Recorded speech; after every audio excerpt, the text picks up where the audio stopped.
네, 안녕하세요. 우리 좋은나무교회 가족 여러분. 한 주간도 잘 지내셨죠? 날씨가 무더워서 좀 많이 힘드셨을 텐데, 여러분, 제가 기도하고 있습니다. 힘내시고요. 저희가 거리두기가 또 이렇게 연장이 되어서 내일도 온라인으로 또 예배 때 만나야 될 것 같습니다. 히브리서를 강의하고 있는데 그 배경 지식을 좀 제가 설교 때는 다 시간상 언급할 수는 없고요. 지금 이 영상을 통해서 간략하게 이야기하겠습니다. 성경에서 어렵다라고 하는 성경이 모두 몇 권입니까?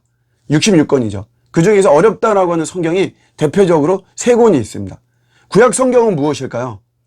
레위기죠, 레위기. 레위기가 좀 어렵고요. 신약 성경에서는 2권인데 한 권은 요한계시록이 어렵고 또 한 권이 바로 히브리서입니다. 히브리서. 왜 이렇게 어렵냐 하면 저희가 이제 보통 이제 강폭이 넓다 이런 말을 해요. 무슨 말이냐면 내 부모를 공경하라. 이거는 본문을 통해서 쉽게 이게 어떤 내용이구나 알 수가 있죠. 강폭이 좁은 거예요.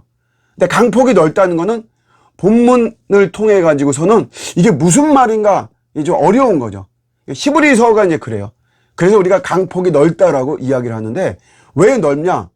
히브리서가 일단 저자가 누군지도 좀 어렵고 독자도 정확히 누군지도 좀 이렇게 어렵고 장르가 어떤 건지도 명확하게 밝히고 있지 않아요.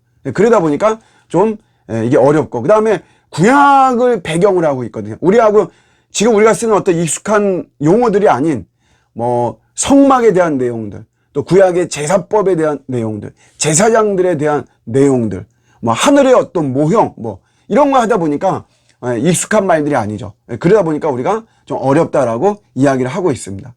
그럼에도 불구하고 이 히브리서를 우리가 꼭 배워야만 되는 이유는 뭐냐면 예수님의 죽음을 단순히 뭐 나의 죄를 위해서 죽으셨다 뭐 이런 것이 아니고 이게 구약의 제사법을 이야기하면서 예수님의 죽음을 아주 탁월하게 설명을 하고 있습니다. 그러니까 자연스럽게 구약 성경과 신약 성경을 연결을 시키는 것이죠. 네, 그런 의미에서 우리 히브리서는 굉장히 중요한 이런 책입니다. 저자가 누굴까요? 저자. 보통 우리가 바울로 많이 이야기를 하고 있습니다. 저도 예전에 뭐 신대원에서는 우리가 그렇게 이제 배우고 막 그랬거든요. 그런데 요게 이제 학자들이 그렇게 일치하지는 않습니다. 그냥 우리가 바울이 썼다라고 말할 때 그때는 그냥 바울이 히브리어로 기록을 했고 누가가 헬라어로 요거를 이제 다시 기록을 했다. 뭐 이제 이렇게 이야기를 하는데 많은 사람들은 또 그런 것을 하여튼 바울이 썼다 이게 인정을 하지는 않아요. 이유는 왜냐하면 바울이 모두 13권의 명백한 바울 서신을 기록했는데 그 13권의 문체와 히브리서의 문체는 다릅니다. 사상은 비슷한데 그 문체가 달라요. 대표적으로 바울 서신은 처음에는 안부 인사를 하죠. 근데 히브리서는 그런 게 없다는 것이에요. 뭐 물론 이제 갈라디아서도 안부 인사는 없어요. 그렇지만 갈라디아서는 어떤 긴박함 속에서 기록을 한 것이거든요. 그런 거기 때문에 또 이제 대체적인 게 또 이거는 막 바울의 저작을 증명하기 때문에 큰 문제가 없는데 이 히브리서는 하여튼간 평소 바울의 문체와는 굉장히 다르다. 그렇기 때문에 우리 바울이 기록한 거를 뭐 부정하는 거죠. 또 하나 이유는 히브리서 2장 3절에 이렇게 나와 있는데 보통 복음을 바울은 예수님으로부터 직접 받았다 이렇게 나와죠. 고린도전서에도 이렇게 부활에 대해서 이야기할 때 그런 이야기가 나오는데 근데 여기에서는 바울이 직접 받은 게 아니라 누군가가 받고 그 누군가를 통해서 자기가 복음을 받았다, 말씀을 받았다 이렇게 이야기를 하고 있어요. 이것도 평소 바울의 문체와는 다르죠. 그렇기 때문에 바울의 저작권을 좀 부정하고 있습니다. 그럼 누구냐? 이제 뭐 바나바다 아니면 뭐 디모데다, 실라다 뭐 이런 뭐 여러 가지 이야기가 있습니다. 정확히 누구라고 이렇게 많은 사람들이 일치하는 그런 저자는 없고요.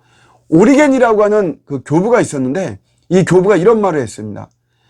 히브리서의 저자가 누군지는 오직 하나님만이 아신다. 요렇게 이제 이야기를 했죠. 그렇게 여러분들이 아시면 되고요.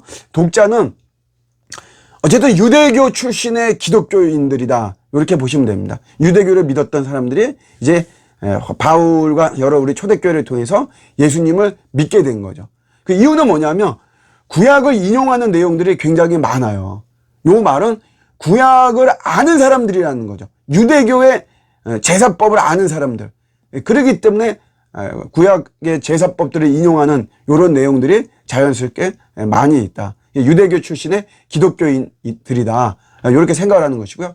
이 책을 기록한 목적은 제일 먼저는 뭐 제가 강조했듯이 배교하지 말라 이거죠. 핍박 속에서.